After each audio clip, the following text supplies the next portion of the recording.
మీకు ఈ వీడియో నచ్చినట్లయితే వీడియోకి లైక్ చేసి ఛానల్కి సపోర్ట్ చేయండి. భూమి కోసం గగన్ ఐసీయూ దగ్గర వెయిట్ చేస్తూ అటు ఇటు తిరుగుతూ ఏడుస్తూ ఉంటారు. ఇక శారద పూర్ణి అక్కడికి వస్తారు. ఎరా గగన్, ఎలా ఉంది, భూమికి ఎలా ఉంది అని అడుగుతూ ఉంటారు. లేదమ్మా, చాలా సీరియస్గా ఉంది, క్రిటికల్గా ఉందమ్మా, చావు బతుకులతో పోరాడుతుందమ్మా భూమి. నన్ను కాపాడబోయి తను ప్రాణం మీదకు తెచ్చుకుందమ్మా. నేను పూలకుంటే అపూర్వపై వేస్తూ ఉంటే అప్పుడే శరత్చంద్ర షూట్ చేయబోయాడు.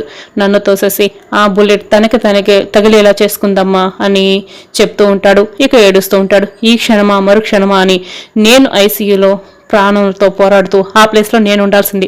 ఇప్పుడు ఆ ప్లేస్లో భూమి ఉందమ్మా, నాకు చాలా ఏడుపు వస్తుంది అని గగన్ ఇక ఏడుస్తూ ఉంటాడు.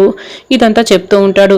అయ్యో భగవంతుడు అని శారద ఏడుస్తూ ఉంటుంది. ఇక పూర్ణి కూడా ఏడుస్తూ ఉంటుంది. ఇక ఇందు, వంశీ అందరూ వంశీ వాళ్ళ ఇంటికి వస్తారు. అయ్యో అంగరంగ వైభవంగా ఇందుకి హారతిస్తే కోడలికి హారతి ఇస్తే అన్ని లాంఛనాలతో లోపలికి తీసుకెళ్ళాలి. ఇందు ఏంటో ఇంత సింపుల్గా తీసుకెళ్లాల్సి వస్తుంది. అన్నయ్య గారు, మీరు లోపలికి వెళ్ళి కూర్చొని రిలాక్స్ అవుతుండండి, నేను వీళ్ళకి హారతి గట్రా మొత్తం ఏర్పాటు చేసుకొని హారతి ఇచ్చిన తర్వాత లోపలికి తీసుకెళ్తాను అని వంశీ వాళ్ళమ్మ చెప్తూ ఉంటుంది. పర్వాలేదు, అప్పటి వరకు మేము కూడా ఇక్కడే ఉంటాము అని కృష్ణప్రసాద్ మీరా అంటూ ఉంటారు. ఇక వంశీ అప్పుడే ఇందు చేతిని గట్టిగా పట్టుకొని ఇందుతో పర్సనల్గా మాట్లాడాలి, ముచ్చట్లు పెట్టుకోవాలి అని, అయ్యో మామయ్య గారు, అత్తయ్య గారు, మీరు కూడా మాతో పాటే లోపలికి ఎంట్రీ ఇస్తే మాకు స్పెషల్ ఎంట్రీ ఏముంటుంది, మీరు వెళ్ళి లోపలికి వెళ్ళి కూర్చోండి అని అంటూ ఉంటాడు. మీరాకి ఇక అర్థమవుతుంది, వాళ్ళకి స్పెషల్ ఎంట్రీ కావాలంటండి, పదండి మనం లోపలికి వెళ్ళిపోదాం అని అంటూ ఉంటుంది. ఇక లోపలికి కృష్ణప్రసాద్ వాళ్ళు వెళ్ళిపోతారు. అప్పుడే వంశీ ఇక ఇందు చేతిని చిన్నగా టచ్ చేస్తూ ఇక ఇందు వైపు చూస్తూ ఉంటాడు. అదంతా ఇందు వాళ్ళ నాన్న గమనిస్తూ ఇంకా అదంతా వంశీ వాళ్ళ నాన్న గమనిస్తూ, రే ఏంట్రా నువ్వు అని అరుస్తూ ఉంటాడు. నానా, నువ్వు కూడా ఇక్కడ వెయిట్ చేయడం ఎందుకు, లోపలికి వెళ్ళినానా అని వంశీ చెప్తూ ఉంటాడు. చెంబుడు బియ్యం గ్లాసులు తీసుకురావడానికి అంత సమయం ఏం పట్టదులేరా, కొన్ని చేయటానికి ముహూర్తాలు గట్రా చూడాలి అని వంశీ వాళ్ళ నాన్న అంటూ ఉంటాడు. ముహూర్తాలు గట్రా చూస్తూ ఉంటే ఇండియాలో ఇంత జనాభా ఎందుకుంటుంది నాన్న, నువ్వు మరీను అని మళ్ళీ చెప్తావు అని వంశీ చెప్తూ ఉంటాడు. అప్పుడే హారతి ఇస్తారు. ఇక కుడికాలు లోపల పెట్టి ఇద్దరు లోపలికి వస్తారు. మేము ఇస్తామన్న కట్న కానుకలు ఇంకా ఇవ్వలేదు మీరు అని వంశీ వాళ్ళ అమ్మ అడుగుతూ ఉంటుంది. అయ్యో తప్పకుండా ఇచ్చేస్తారు, మా అన్నయ్య చెప్పాడు కదా అని మీరా అంటూ ఉంటుంది. మా కోడలు అది తీసుకొస్తుంది ఇది తీసుకొస్తుందని నేను చాలా గొప్పలు చెప్పుకున్నాను అని వంశీ వాళ్ళమ్మ చెప్తూ ఉంటుంది. ఏంటి ఇద్దరు భలే మాట్లాడుకుంటున్నారు అని కృష్ణప్రసాద్ ఇక అడుగుతూ ఉంటాడు. అప్పుడే ఇక ఒకడున్న ఒక ఆవిడ ఇది చెప్తూ ఉంటుంది. ఇంకేముంది, ఈరోజు జరగబోవాల్సిన తంతు గురించే మాట్లాడుకుంటూ ఉంటారు అని చెప్తూ ఉంటుంది.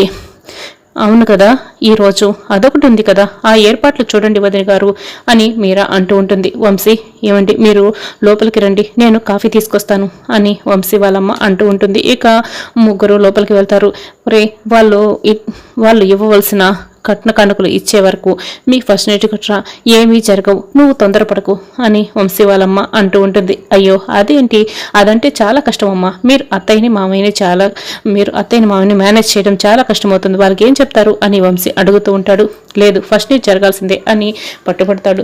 రే అదంతా మేము చూసుకుంటాం, పొద్దుటి నుంచి నువ్వు చొంగ కార్చుకుంటూనే ఉన్నావు, అవన్నీ కూడా పక్కన పెట్టు, ఇప్పుడు కనుక మనం తగ్గామే అనుకో, తర్వాత వాళ్ళ చేతుల్లో మనం ఉండాల్సి వస్తుంది, వాళ్ళు ఇవ్వవలసిన లాంఛనాలన్నీ కూడా ఇవ్వరు కాబట్టి మీ ఫస్ట్ నైట్ అవన్నీ వచ్చిన తర్వాతే అని వంశీ వాళ్ళ నాన్న చెప్తూ ఉంటాడు. అది కాదమ్మా అని వంశీ ఏదో అనుపోతుంటే, వాళ్ళకి ఏం చెప్పుకోవాలో మేము చెప్పుకుంటాం, కానీ కాఫీ తాగిన తర్వాత నువ్వేంటి నువ్వు రా ముందుకు అని ఫస్ట్ నైట్ మాత్రం లాంఛనాలు ఇచ్చిన తర్వాతే అని వంశీ వాళ్ళమ్మ ఇక చెప్తూ ఉంటుంది. కాఫీ తాగండి అని అందరికీ కాఫీ ఇస్తూ ఉంటుంది. మేము ఇందాకే పూజారి గారితో మాట్లాడాం, పంతులు గారి దగ్గరే ఇద్దరి జాతకాలు కూడా ఉన్నాయి, వీళ్ళ జాతకాలను బట్టి 1 నెల రోజులు ఈ కార్యక్రమాన్ని వాయిదా వేయమని చెప్పారు అని వంశీ వాళ్ళమ్మ అంటుంది. కూర్చున్న కృష్ణప్రసాద్, చరణ్, ఇందు ఇక ఒకసారిగా లేచి నిలబడి ఇదంతా వింటూ షాక్ అవుతుంటారు. 4 నెల రోజుల తర్వాత ఫోన్ చేయమన్నారు, అప్పుడు ముహూర్తం పెడతారట అని వంశీ వాళ్ళమ్మ అంటూ ఉంటుంది. ఏంటి ఇంత పెద్ద అబద్ధమా, 4 నెల రోజులు పోస్ట్ పోన్ చేస్తారా, వీళ్ళ అన్యాయాన్ని అడ్డుకునే వాళ్ళే లేరా అని వంశీ ఇక మనసులో అనుకుంటుంటాడు. అప్పుడే పంతులు గారు ఉన్నారండి, అమ్మయ్య అందరూ ఇక్కడే ఉన్నారే అని ఆయన వస్తూ ఉంటాడు. ఉన్నాడు, దేవుడు ఉన్నాడు అంటూ వంశీ చాలా సంతోషపడతాడు. పంతులు గారు మనం తర్వాత మాట్లాడుకుందాం అని వంశీ వాళ్ళమ్మ చెప్తూ ఉంటుంది. ఉండవమ్మా ఉండు, నా ఫ్లో అంతా పోతుంది. పెళ్లి ముహూర్తం పెట్టింది నేను, వీళ్ళిద్దరూ కలుస్తారు అన్నాను, పెళ్లి జరిగిపోయింది అంటే పెళ్లి పందిట్లో పెళ్లి ఆగిపోయింది అనుకోండి, అదేదో ముహూర్తం బాగోలేదనుకోండి. కానీ తర్వాత హాస్పిటల్లోనే పెళ్లి పందిరి వేసుకొని మీరు తాళి కట్టారని నేను తెలుసుకున్నాను. అప్పుడు సంభావన అడిగితే బాగోదని నేను పెళ్లి ఆగిపోయినప్పుడు వెళ్ళిపోయాను. ఇప్పుడు పెళ్లి జరిగిపోయిందని తెలిసి సంభావన అడగడానికి వచ్చాను. ఇందులో తప్పేమీ లేదు అని పంతులు గారు అంటూ ఉంటారు. అంత మాత్రానికి ఫోన్ మాట్లాడగానే, ఫోన్ పెట్టేగానే ఇలా ప్రత్యక్షం అవ్వాలా? ఫోన్లోనే అడిగితే ఫోన్లోనే డబ్బులు పంపించేవాళ్ళు కదా అని చరణ్ అంటూ ఉంటాడు. అయ్యో, మీరు మాట్లాడింది ఈ పంతులు గారితో కాదు, పెద్ద పంతులు గారితో మేము మాట్లాడాం అని వంశీ వాళ్ళమ్మ ఇక చెప్తూ ఉంటుంది. పెద్ద పంతులు గారు అంటే మా నాన్నగారు చనిపోయి 10 సంవత్సరాలైంది. ఫోన్లో మీతో టచ్లో ఉన్నారేంటి? భలే చెప్తున్నారే అని పంతులు గారు అంటూ ఉంటారు. పెద్ద పంతులు గారు అంటే మీ నాన్నగారు కాదు, ఆయన పేరే పెద్ద పంతులు అని వంశీ వాళ్ళ నాన్న చెప్తూ ఉంటాడు. అంటే నాకు సంభావన ఇవ్వవలసి వస్తుందని మీరు వేరే పెద్ద పంతులు ఎవరితోనో మాట్లాడుకుంటారా? అయినా ఇది ఎంత అన్యాయం, ఎంత విచిత్రం. తరతరాలుగా మీ వంశపు వాళ్ళు మా వంశపు వాళ్ళతోనే ముహూర్తాలు పెట్టించుకుంటూ అన్నీ చేసుకుంటూ వస్తున్నారు. ఇప్పుడు సంభావన ఇవ్వాల్సి వస్తుందని ఇలా ఉన్నట్లుండి పంతుల్ని మార్చేస్తారా? ఇది చాలా అన్యాయం అని పంతులు అడుగుతూ ఉంటాడు. పంతులు గారు మీ సంభావన ఎంతో చెప్పండి, 5,000 10,000 నేను ఇచ్చేస్తాను అని కృష్ణప్రసాద్ అంటూ ఉంటాడు. 5 10 అని అతను చెప్పబోతూ ఉంటాడు. 20,000 తీసుకోండి అని కృష్ణప్రసాద్ 20,000ని ఆయన చేతిలో పెడతారు. అబ్బా, ఈయన మంచివారంటే మంచి మనసున్నవారు. చూడండి కృష్ణప్రసాద్ గారు, వీళ్ళు ఏ పెద్ద పంతులతో మాట్లాడారో, ఎందుకు మాట్లాడారో నాకు తెలిసే తిరాలి అని అంటూ ఉంటాడు. మీ సంభావన మీకు ముట్టింది కదా, ఇక వెళ్ళండి అని వంశీ వాళ్ళమ్మ చెప్తూ ఉంటుంది. అబద్ధాలు చెప్పే వాళ్ళతో నేను అస్సలు మాట్లాడను అని అతను చెప్తూ ఉంటాడు. ఏం లేదు పంతులు గారు, ఇప్పుడు పిల్లలకి పెళ్ళిళ్ళయింది కదా, పెళ్ళయింది, ముహూర్తం పెట్టడానికి వాళ్ళు శాంతి ముహూర్తం గురించి అడిగారు. ఈ నెలంతా మంచిది కాదని చెప్పారట అని కృష్ణప్రసాద్ అంటూ ఉంటాడు. వాళ్ళు పెద్ద పంతులు గారు దొంగ పంతులు, ఈ నెల దివ్యమైన ముహూర్తాలున్నాయి, ఇప్పుడే చూసి చెప్తానునండి అని అతను చూస్తూ ఉంటాడు. అమ్మాయి అబ్బాయి జాతకం ప్రకారం రేపు రాత్రి 10 గంటల 10 నిమిషాలకి దివ్యమైన ముహూర్తం ఉంది అని పంతులు గారు అంటారు. చాలా థ్యాంక్స్ అండి అని కృష్ణప్రసాద్ అంటూ ఉంటాడు. ఇక వంశీ వాళ్ళమ్మ నాన్న ఇద్దరు కూడా బాగా టెన్షన్ పడతారు. అలా ముహూర్తం పెట్టి పంతులు గారు వెళ్ళిపోతారు. ఇక శరత్చంద్ర డాక్టర్ని తీసుకొని వస్తారు. డాక్టర్ మీరు చెప్పిన డాక్టర్ని తీసుకొచ్చేసాను అని చెప్తూ ఉంటాడు. ఎలాగైనా సరే భూమిని కాపాడండి అని గగన్ శారద ఇద్దరు అడుగుతూ ఉంటారు. అవును డాక్టర్ గారు, నా కూతుర్ని కాపాడండి అని శరత్చంద్ర కూడా ఇక దండం పెట్టి అడుగుతూ ఉంటాడు. ముందు నన్ను చూడనివ్వండి, నా ప్రయత్నం నేను తప్పకుండా చేస్తాను అని డాక్టర్ ఇక లోపలికి వెళ్తాడు. ట్రీట్మెంట్ మొదలు పెడతారు.